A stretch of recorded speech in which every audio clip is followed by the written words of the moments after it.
Hello, I'm Angela. And I'm Marie, the second half of this mother and daughter team. Welcome to Chakra Checkups. We're here to guide you on your quest for spiritual knowledge and enlightenment. We're back. We're back. So let's talk about your history with herbalism, because you have been studying herbs for a very long time, right? Yes, since I was in my early teens, I've been obsessed with plants. I love plants. I love herbs, and I love herbal medicine.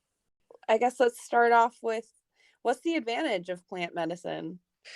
Well, there are many. One, most herbs have been used and been in use for hundreds and hundreds of years.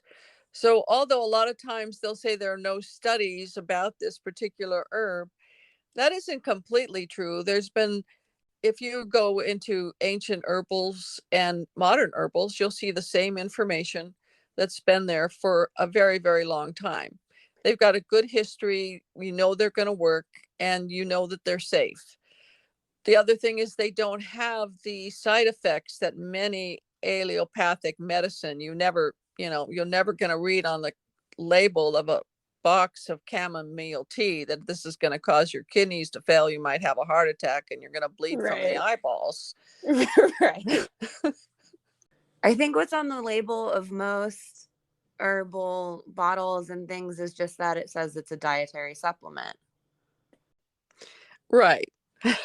Which is no claim at all for anything of it working. And most of the time on those labels, you can't even tell what the herb is good for. Right. Well, they fear to say, because then you get into this prescribing, and of course you can't prescribe. So some herb companies just make everything a homeopathic. But in herbalism, there is the folklore of the herbs, which tells you what they are good for and what they're used for historically. And it doesn't take very much study to learn what herbs are good and how effective they are. They're amazingly effective. They're very, very safe, and they're very inexpensive in this day and age when it costs so much for some prescriptions, hundreds of dollars. You can have a very good result from an herb that you could buy in bulk for $1.20.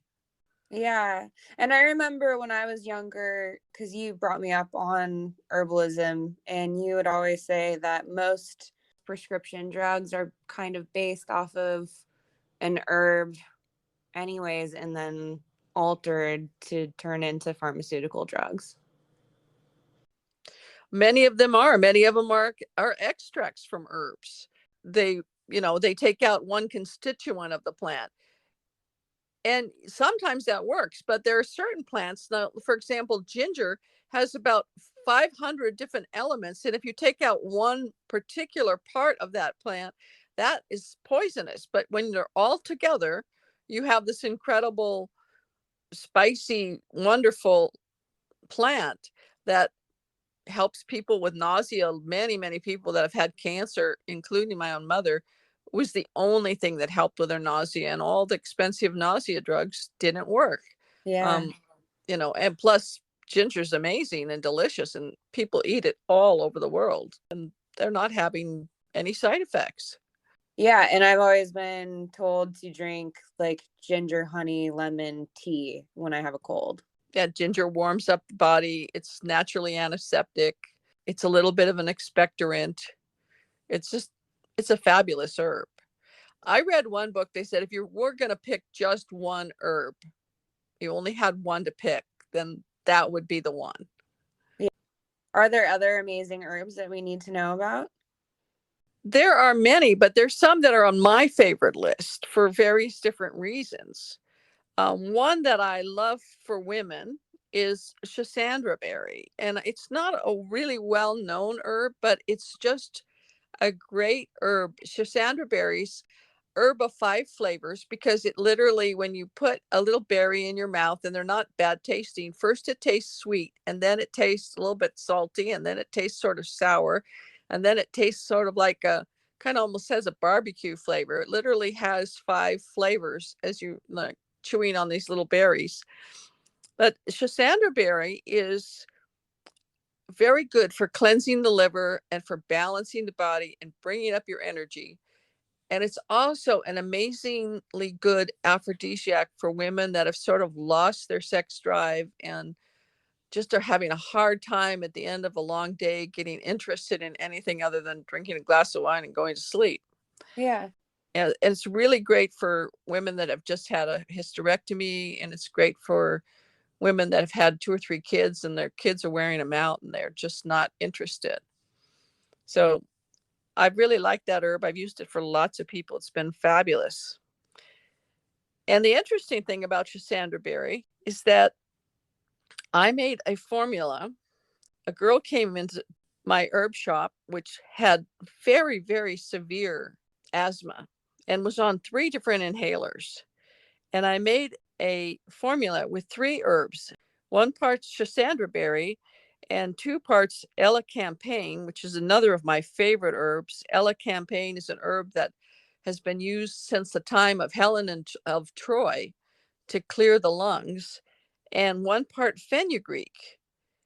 And we just put this together in bulk and put it in capsules for her, and it cured her asthma completely. Yeah. What did the combination in the fenugreek do? Well, fenugreek is a yellow herb that clears sinus congestion, lung congestion, and again, it's another herb that just generally clears the body of phlegm and clears the liver a little bit. The 3 of them together are just work like magic, and I've given them to people, many, many people with severe asthma. And this girl got rid of all her inhalers, and she was doing so well that people were coming in from the bank where she worked and said, I want some of that too. And I Yeah. said, well, you don't have asthma. And they said, well, she's so much better, I thought it wouldn't hurt for me to take some. Yeah. Would this help if someone's really having an asthma attack? Not so much in the moment, no. But there is an herb that's fabulous for that. And it's another one of my favorites. And that is lobelia. Lobelia, you get it in a tincture, and lobelia has this very interesting ability to both stimulate and relax the lungs at the same time. When you're having an asthma attack, everything goes rigid and you just can't breathe in or breathe out. And you just take 2 drops of lobelia tincture and you put it under your tongue, and it's like a swoon. And then you're breathing again. The other thing about lobelia that I really like is that one of the substances in lobelia is lobeline. And lobeline and nicotine are only 1 molecule different. So if you've been trying to quit smoking and you're craving a cigarette, you can put a couple drops of lobelia in your mouth, and the lobeline will fit the receptor sites that the nicotine would fit, and you won't want a cigarette. Cool. Very cool. And a little 1 ounce bottle of lobelia, you only use 2 drops at a time because it's very strong. So a 1 ounce bottle costs you about $11 or $12, and it'll probably last you a year. And I don't know what people are spending on all their asthma inhalers, but I bet it's more than $11 a year. Well, I know people that smoke cigarettes definitely. Some people can spend $11 a day for 2 packs of cigarettes. That's a lot. So That's a lot. $11 a year, you're talking about saving potentially like $30,000. Yeah, that's a lot. People spend a lot on stuff. Yeah. Another herb that I really like is cayenne. Cayenne is just very cleansing to the body. It warms up your body. It's very good for digestion, but it also has this unique ability to stop bleeding. It'll stop bleeding internally and it'll stop bleeding externally. It can actually save your life. My friend Jean, she was messing around in the garden with one of these hedge trimmers and actually cut her femoral artery, and she was she said when her heart beat, blood was squirting out of her leg, and her husband ran and got a bottle of cayenne. She put a bunch on her hand and slapped it on there, and it stopped it from bleeding. It it will cause it to coagulate and stop even a really bad situation of bleeding whenever that happens. It's also antiseptic, so it'll keep it from getting infected. It'll burn. Yeah. If you have a small cut, I put it on small cuts. It'll burn like heck, but it will also stop the bleeding. Yeah. Could potentially save your life. It could definitely save your life. In Jean's case, if she hadn't stopped the bleeding, she probably would have bled out before she got to the hospital. Wow. Cayenne, I noticed when I had the herb shop, I owned an herb shop for 6 years, and I noticed that a lot of senior citizens that were really peppy and feeling great would be buying large quantities of cayenne. I remember one man would say, I put this on everything. I put it on my cereal. I Okay. put it in my coffee.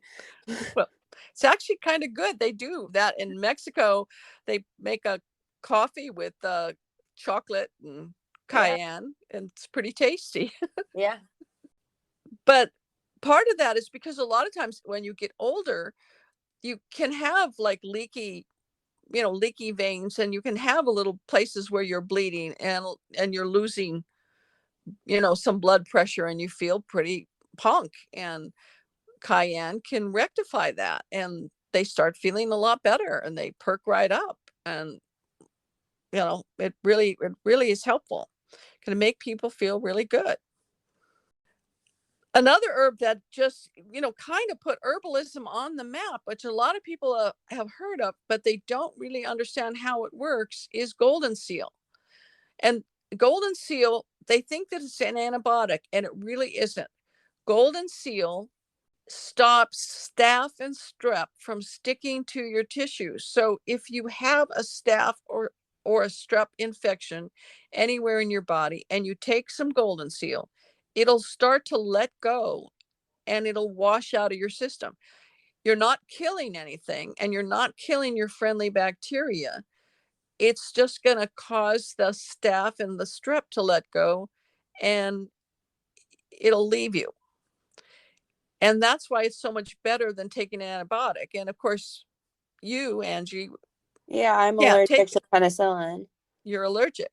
So that's what we used your entire life whenever you got anything that we even suspected would be. Yeah, and grapefruit seed extract. Yeah. And it works very, very well. So those are some of my favorites. One other one I want to mention too is a Damiana. There's a lot of folks out there that are trying to get pregnant, and they're spending a lot on fertility clinics and everything like that.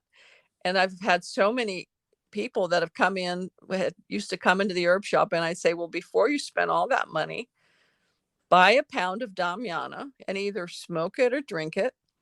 In India, they smoke it, they roll it up and smoke it. But you can also just make tea.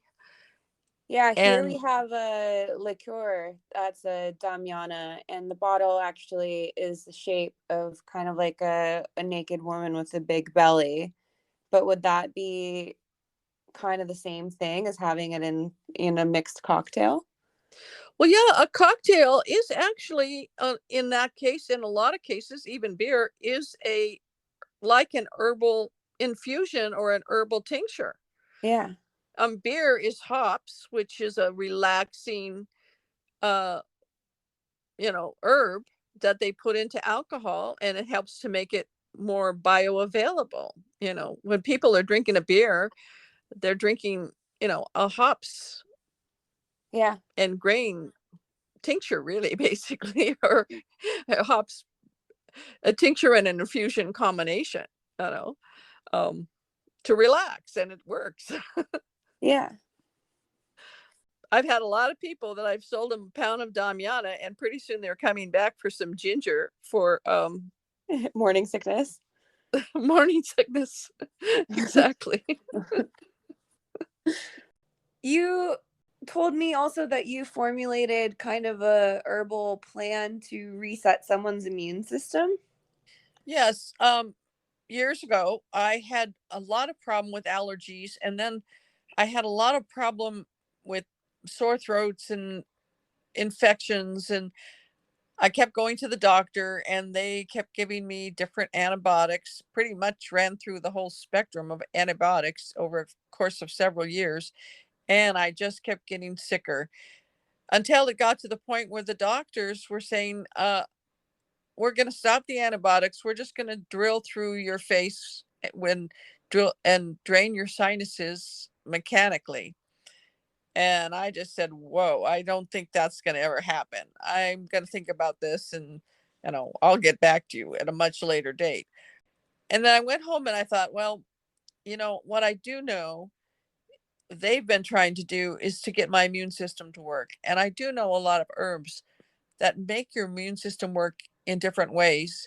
And even though I didn't know exactly why I was having problems, I knew herbs that were likely to fix it. So I got the idea, what if I just took one after another for 10 days at a time and see what happens?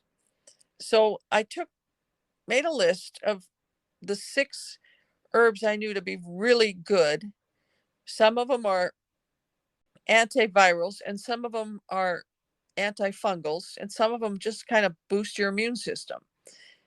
And I made up the program for myself where I would take one of them for 10 days, and then I would set it aside. Then I'd take the next one for 10 days, set that aside, then the next one for 10 days, then the next one. And when I got to the end of the 6 herbs, I would start again. So if you bought all 6 bottles, it would be about 180 days or 6 months before you ran out. You'd actually have a few things left. And here are the herbs that I used. One was grapefruit seed extract, not grape. There's grape extract from grapes, grape seed, from the grape plant that you make wine with. But this is from the grapefruit. And grapefruit seed is a very good substitute for antibiotics. Somebody that's allergic and cannot take antibiotics, grapefruit seed extract works very well. So I decided I would take that one for 2 tablets a day for 10 days. The next one is golden seal root caps, which we've already talked about, and I decided I would take 2 a day for 10 days. The next herb is padi arco, which is a member of the cinnamon family, and it's a very beautiful, actually, hardwood they make furniture out of also, but it's an anti-cancer and a very good antifungal. And I thought I'd take 3 of those a day for 10 days. The next one was olive leaf extract caps, and that one is like an antiviral, and it's very good for your immune system. And I thought I would take 2 a day for 10 days. The next one is usnea. It's spelled Usnea. It's also called old man's beard. It hangs off the trees in the Pacific Northwest and looks like a beard. And 3 caps a day for 10 days. And then the last one was myrrh gum. A lot of people have heard of this for incense, but myrrh is actually very antiseptic to anything in the body that's mucus lined, like the eyes, nose, ears, throat, stomach lining. And it's very antiseptic. It's great for sore throats. And two a day for 10 days. So I went on this program, and I thought I might even stay on it for a year. I was willing to stay on it for however long. But by the time I was at about the 3-month mark, my allergies completely disappeared and I started to feel amazing. And by the time I had taken it, I was at my 6-month mark. I consider myself completely well, and I was having no problems whatsoever. Over the years, I have mentioned this to many people that just have a lot of symptoms and a lot of problems, but the doctors can never find exactly what the problem is. And they go on this program and they get better. It's just a really good way to kind of reboot and wipe out what might be going on, low grade funguses, low grade viruses in your body, and just kind of kickstart it again and get going. Yeah, it definitely seems better than taking antibiotics that kind of wipe out all of your good, cells and the bad ones. Well, and there's nothing on this list that will do that. There's Yeah. nothing on this list that's going to affect your friendly bacteria in any way. And there are several things on the list that are going to help with any kind of funguses. Lots of people have picked up funguses over their lifetime, and they're bothering them more than they realize. Yeah. And the idea of just switching them each like 10 days is just so you don't get like an allergic reaction to anything if your immune system is already like highly on Well, alert. I kind of just did this instinctually. They always have you take antibiotics for 10 days. And I thought, okay, what did you switch it up? Yeah, it'll keep you from becoming allergic to what you're taking if you're highly allergic. And it also just, if the fungus or whatever, the virus starts to adapt to what you're taking, then you're switching it up. Now you're going to hit it with something different. And if it starts to adapt to that, now you're going to hit it with something different again. So that it's always like some new coming into your system. That was what I was thinking at the time. I can't say for sure if that's what made it work or there was some other reason, but it definitely seemed to work. Yeah. Yeah, that's cool. Do you think it So if would some work the same if you wanted to take all of these herbs, every day for 10 days? No, I don't think that's a good idea. You can overload with your system with too much of a detox, and also just too many medicinal herbs at one time is not good. I've always thought herbs should be like lovers, one at a time. Yeah, I think all the multivitamin companies might not like you saying that. Well, that's just my opinion. Yeah. Maybe two if you want to really be wild, but Yeah. one's better. Yeah. And it's funny too, because a lot of times the doctors will tell you that herbs are dangerous. And I've gone in a couple times for surgery, and they say don't eat any herbs like 10 days before your surgery. Well, if you were going to not eat any herbs 10 days before your surgery, then you would have to only eat boiled rice, because fennel's an herb, pepper is an herb, celery seed is an herb, parsley is an herb. Parsley is actually a diuretic. You name it, everything on a pizza Yeah. is an herb. you All know of our herbs and spices. Almost all spices and herbs are medicinal, but not all medicinal herbs are culinary. Some, you wouldn't want to put feverfew in anything you want to eat because it tastes terrible. But there are a lot of very nice tasting herbs that are actually very medicinal. Rosemary's terrific when you have a cold or a flu. There's a lot of them that are very tasty. So there are a lot of herbs that don't taste very well. Are there different forms we can take them in?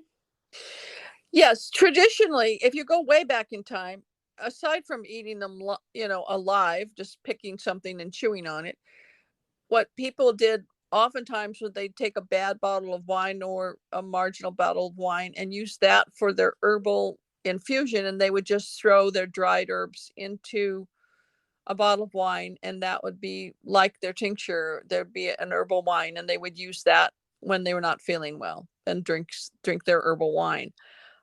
Nowadays they have herbal extracts, but basically all an herbal extract is the dried herb in a mixture of alcohol and water. And if someone wants to make one at home, really it's very easy. Dry that herb and pour a bottle of vodka over it, and you'll have a pretty good herbal extract, Yeah.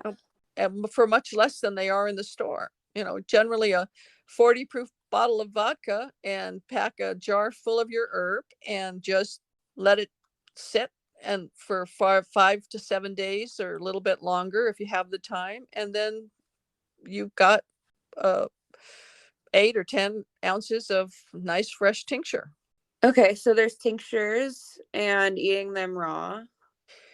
And of course, what a capsule is just the dried herb ground up real fine and put into a capsule. Yeah. And people that want to save money could just go to an herb shop and buy things in bulk and put them in capsules, because most things in 1 ounce will make more than 100 capsules, and usually a 1 ounce of a lot of bulk herbs is less than $2. So you Right. pay a lot to have somebody else put them in capsules for you. And then there's homeopathics. And the interesting thing is there are certain people, especially psychic people, that they have a harder time with lower energy things. They can't take allopathic medicine. They can only take certain herbal medicine, but they do very well with homeopathic medicine. And that's because homeopathic medicine is much more on an energetic level than a physical level. How so? Well, homeopathic is you take your infusion or your tincture or your juice of your herb, and you put a tablespoon in a bottle of purified water, and then you shake it 200 times. Then you would take 1 tablespoon of that liquid out and put it in a new bottle of, say, a quart of water, and then you shake it 200 times. Then you take a tablespoon of that out and put it in a new quart, and you shake it 200 times, and then you take another tablespoon out. So every time you do that, you get a weaker and weaker and weaker solution of the actual physical part of the plant, but you get a stronger and stronger energetic of the plant. Uh-huh. It sounds bizarre, but it actually works very well for many people. There are many people that only homeopathic medicine really works for them. Yeah, it sounds kind of difficult to wrap your head around how something less concentrated would work better. Exactly. And there are some plants that are poisonous that they make homeopathics out of, like nicotine, but they make certain things. They make homeopathic out of nicotine for ailments, and that works very well because there is actually no nicotine in the final result, but there's the energetic of the plant. Huh, interesting. So sometimes if you're having difficulty treating your child, or you're having difficulty getting well, you might consider consulting a homeopathic, because then you're, especially if you're a very energetic, high strung person, you might find that that's a lot better for you. Yeah, it's worth a shot. And then they have flower essences, which kind of takes it to a whole different level, where you take a very clean cutting of a fresh bloom of a plant during the full moon at night, and you float that into a crystal bowl of of completely purified water for a length of time, and then you pour that bowl without it ever touching any metal or any other unclean object into a sterile container, and that's considered a flower essence. And Cool. some people do very well with With flower essences. with flower essences. Is a combination of vibration and moonlight, and and people have very good results with flower essences. Even when they're done blindly, when they don't know what they're taking, some people still have a very good result. Oh, whatever you gave me, that helped a lot. Yeah, cool. I can't imagine that actually working, but Oddly enough, it works great on dogs. A lot of people have good result with flower essences and the homeopathics on their pets. interesting. Maybe the dogs don't have to worry about it wrapping around their heads. They just take it and get better. Maybe they just like a little crystal bowl of purified water. It's a little bit more than that. Well, maybe it's because the plant divas had something to do with it. Yeah. Every plant diva has a lot to do with the energetic of the plant. And that's the one thing that in, allopathic medicine, we completely ignore and, discount. But actually plants, to me, they're like sentient beings because they have a spirit within them.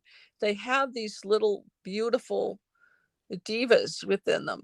And you can communicate with these plant divas, and the plant wants to heal you. They want you to get better.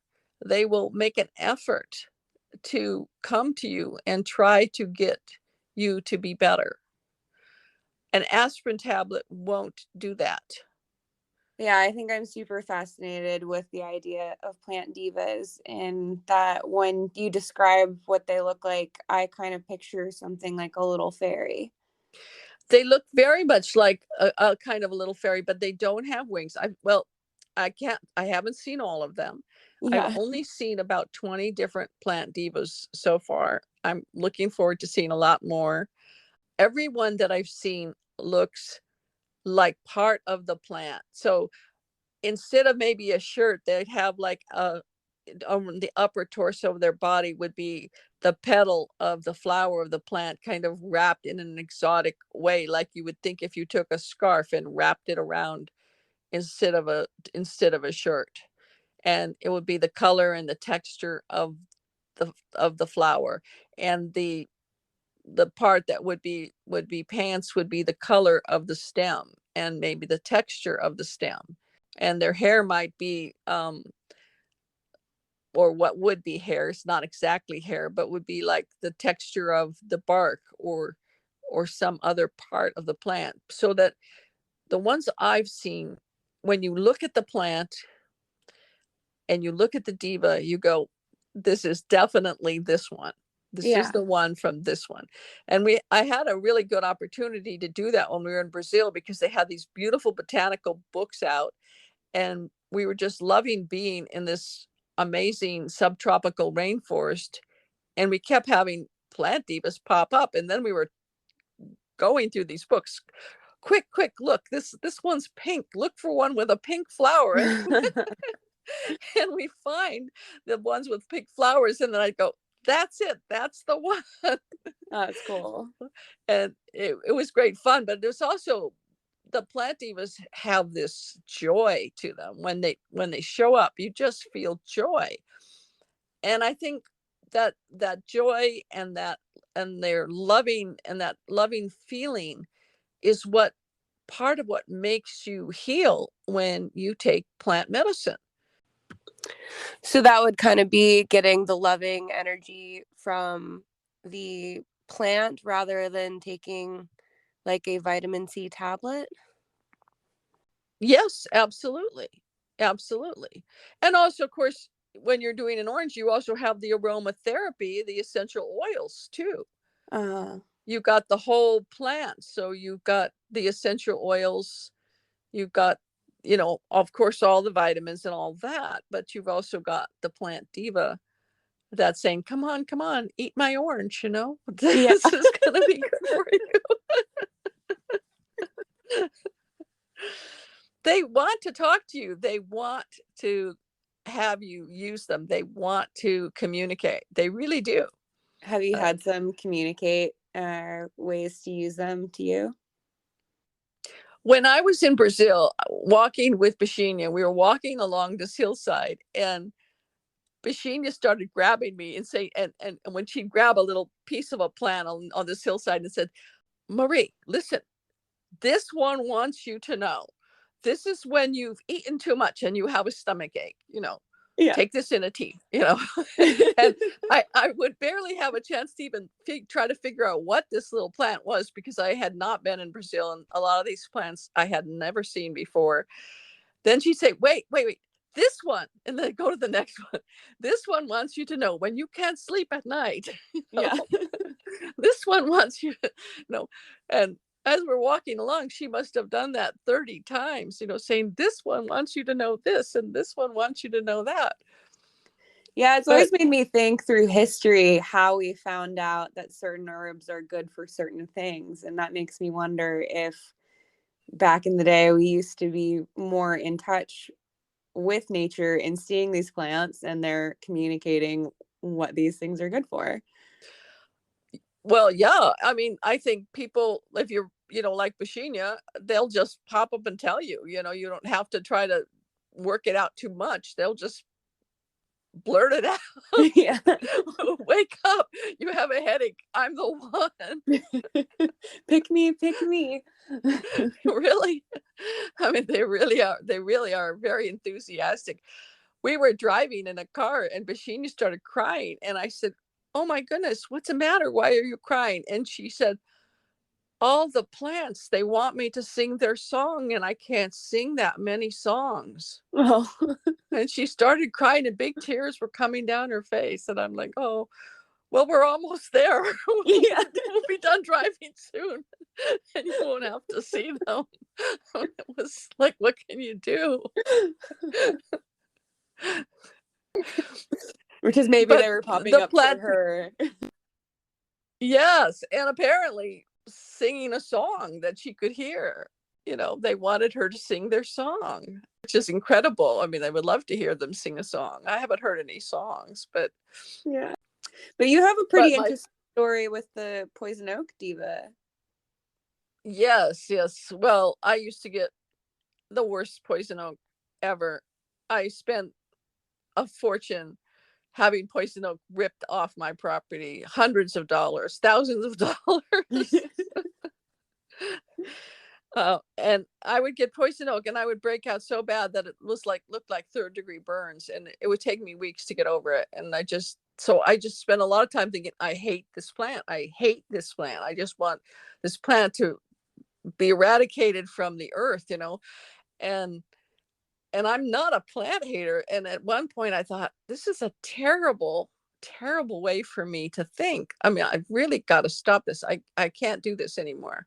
I can't spend my life hating a plant. That's terrible.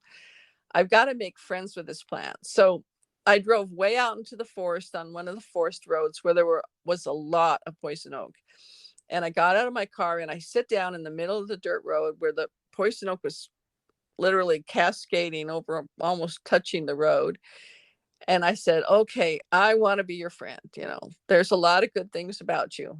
And I got to admit, it was a stretch, but You're grasping at straws there. yeah, I was grasping. But I said, "But you do have really beautiful leaves. Yeah. And you probably keep a lot of bad people out of the forest because, who wants to walk through you? And, Yeah. um, you know, and the deer like to nibble on you. And, so I'm just like trying to be friends, and I said, I'm going to be your friend from now on. I'm not going to say bad things about you. And I did see this plant, the plant diva. It was like this little man. He was like, oh, grumpy and kind of gnarly. And like, what do you want? Why are you even here? Yeah. Just I'm like, oh, this is terrible. He got this way probably because everybody hates him. I thought this is sad. And then I felt even worse. I said, I really am going to be your friend. And as I was sitting there just trying to, be at peace with him, this like silver rain just fell on me. It was like light and rain, a raining light just falling all over me. And I got this recipe in my head to cure poison oak. And I went back to my herb shop and I made it into this poison oak soap, and I wrapped up 12 bars I printed something up on a regular 8.5 by 11 sheet of paper and wrapped it up and scotch taped it and put those 12 bars on the shelf. Sold all 12 of them, and all 12 people came back and said, this is the best thing I've ever used. So I wound up having a company and spent the next 20 years making poison oak soap from this recipe that the plant diva or the angels or both gave me because I decided to make friends with this plant that I had been hating for most of my life. So, I think it's better to love them than to hate them.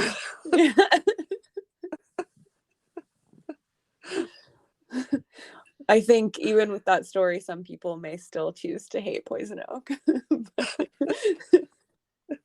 But I think if you hate it, you're going to get a worse case. Yeah, that may be true. Lucky for me, you got it so bad when you were pregnant with me that I don't get it at all. So thank you, Well, Mom. that's probably true. Yeah. I had one friend that told me that he had taken some mushrooms and he went up in the forest and he wasn't even thinking and took off all his clothes and was rolling around and thinking what a wonderful time he was having. And he woke up, in the morning with no clothes on, and he had been sleeping in this patch of poison oak. And Yeah. he thought, I'm going to get this horrible case of poison oak. And he didn't get it at all. Nothing. Wow. Okay. And every other time he had broken out. So, you just sometimes wonder, sometimes it is more our attitude or the blessing of the plant. And sometimes, I don't know. Yeah, the plant diva's Maybe if like you, this poor guy. I don't recommend trying that. I'm not Yeah. saying to take off your clothes and see if it works, but you never know.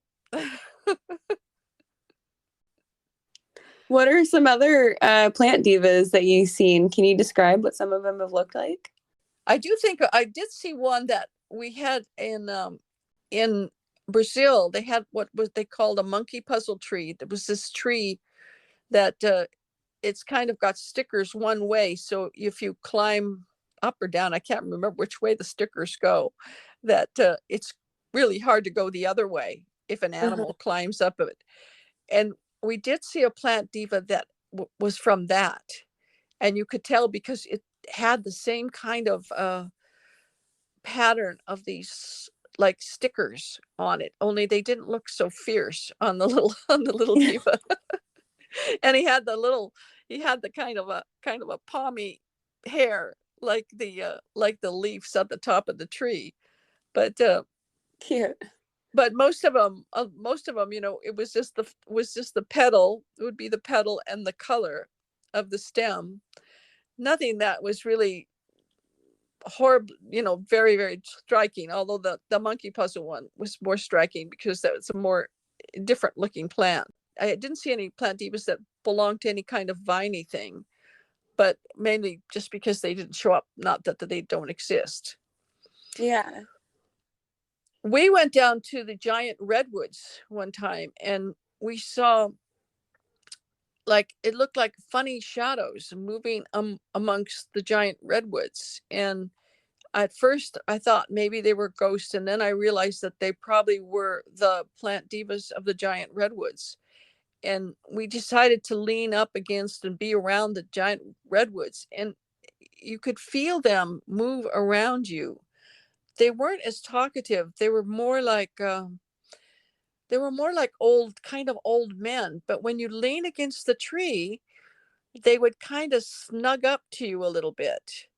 And even though it was pretty cool down there because there's not a lot of sunlight there with all the foliage and everything, but it would kind of give you this feeling of warmth, like I don't know, like you're snuggled up to your grandpa or something.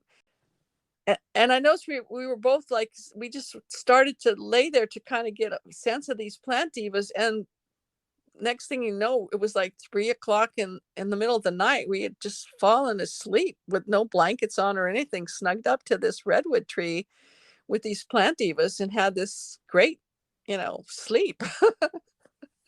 Yeah, it's cool.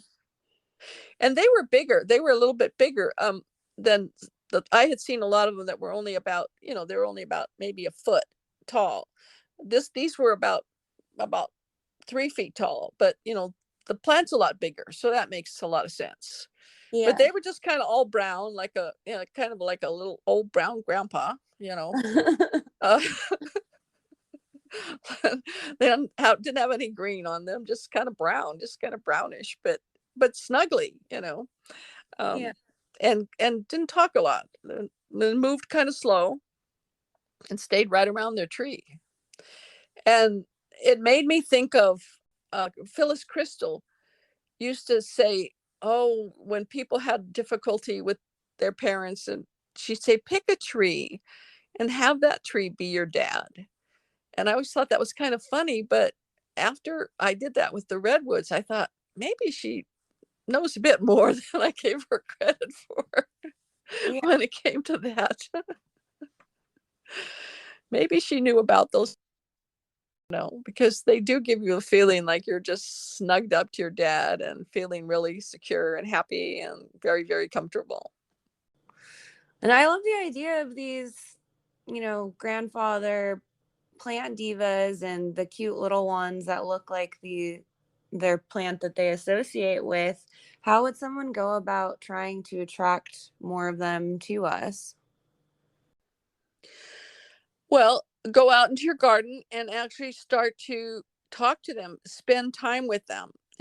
If you go out into a garden and you just look at the plant and sit there and talk to it and like really appreciate it. Like if you look at it and you go, wow, look how beautiful the color of the leaves are and how they shine in the sun, and when the wind blows it moves, and how beautiful your petals are, and i I'm thinking about how beautiful the smell is, and I love the way you taste in a salad if it's a food or something, and just sort of think about everything that you like about that and that you're noticing about that and everything about the plant, and communicate that both in thought and also verbally to the plant. And I've noticed, I've done this in the forest, that sometimes the plants begin to actually fluoresce, and sometimes the plant will start to move even when there's not a breeze. It'll start to move a little bit back and forth and back and forth, and they're literally responding to you. It's like the forest becomes more alive. And the more you do that, then the more likely then they're gonna be waiting for you when you come out. They're gonna be ready and like, "Oh, here she comes. Yeah. Tell us more She's good gonna things talk to about us." us. No, I mean, my friend Jean could describe every single plant diva, and, she'd even say, "Oh, you're looking more red today," or, and she's just talking to them, and her husband wanted to see one, and finally one popped up, and it said to him, "Next time, raise your vibrations," and disappeared. And he said, "And I've never seen another one of those damn things since." Yeah. But she was seeing them every day, but she would spend an hour at least every day out there talking to her plant divas in her garden, crawling around and pulling the weeds and talking to them as she went. And I went out and did that with her, and I loved it. I thought it was great. It was so energizing, and I always felt so much better. I think that it would be really, really hard to be depressed and stay depressed if you spent a lot of time talking to plant divas, because their energy is the complete opposite of stagnation and depression. It's all about vivid life and joy and happiness. Yeah, who doesn't want that? I know. Who doesn't want that? It's there for you. It's there for you right outside in your backyard, trying hard to grow. Probably needs some water. Yeah. Yeah, I think there's actually some scientific research of being out in nature and how it improves like mental health. Well, if you go out in the morning, all the plants are releasing their essential oils, and they know essential oils are, really, really good for you. And aromatherapy is really, really good for you. Yeah. I think that's why people love coffee. The aromatherapy of fresh ground coffee is as strong for your immune system as if you ate an orange. So you go out and you can walk out in your garden and you're going to get the aromatherapy of however many plants are out there. Who knows what all that is, but I'm sure it's going to be amazingly good for you. Yeah. Plus, you're all got all those plant divas out there going, "I want to make her well. I want to make her well. I want her to be happy. Yeah. Let's try to make her smile." So they're there for you, definitely. They want to be your friend. They want to heal you. They want you to be healthy. And even if you think about it, if you kind of try to tune to it, or you go to the market, you'll start to get impressions like, I should eat this and I should eat that. And that's part of that will be the plant divas will be telling you, eat me, I'm good for you.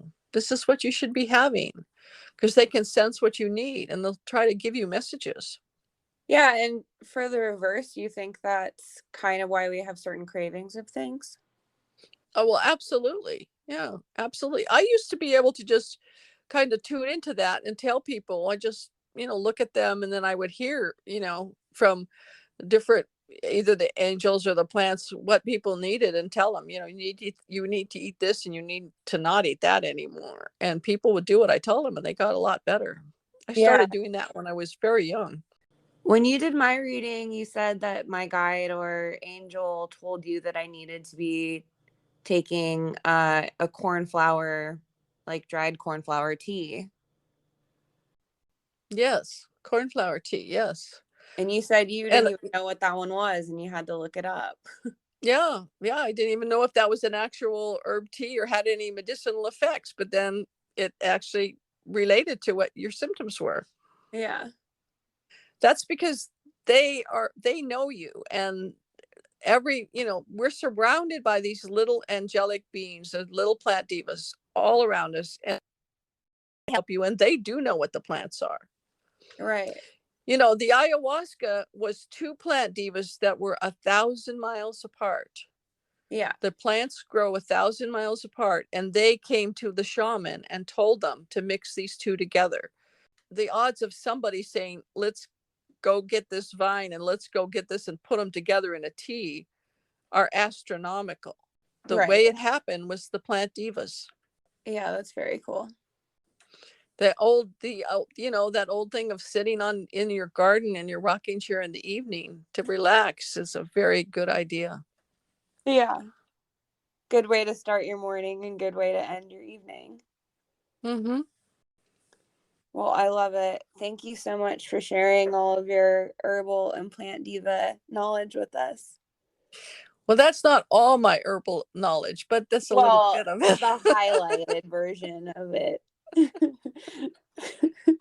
We'll have to do a second take for some of your other favorite herbs if people are interested.